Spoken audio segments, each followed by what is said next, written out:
Doctor Mohammad Yunus সহ ৬২ জনের বিরুদ্ধে যারা মানবতা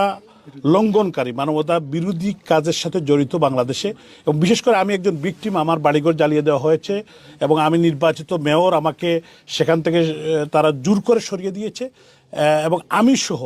বাংলাদেশের হাজার হাজার আমাদের নেতাকর্মীর উপর তারা আক্রমণ করেছে, নির্যাতন করেছে।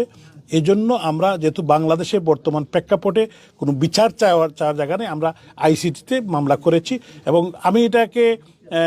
আমার মনে হয় আমি প্রথম শুরু করলাম এবং আমরা আশা করছি আমাদের ব্যারিস্টার নিজুম মজুমদার এবং ব্যারিস্টার মঞ্জু সহ আমাদের যারা শান্ত সহ যারা কাজ করছেন, আমাদের ব্যারিস্টার সাহেবরা, তো তারা ওনারা এটার উদ্যোগ নিয়েছেন। প্রায় ১৫,০০০ মানে ভিকটিম আছেন যারা আন্তর্জাতিক মানবাধিকার ট্রাইব্যুনালে তারা মামলা করবেন। আমরা এই মামলাটা করেছি, আপনারা জানেন যে আমরা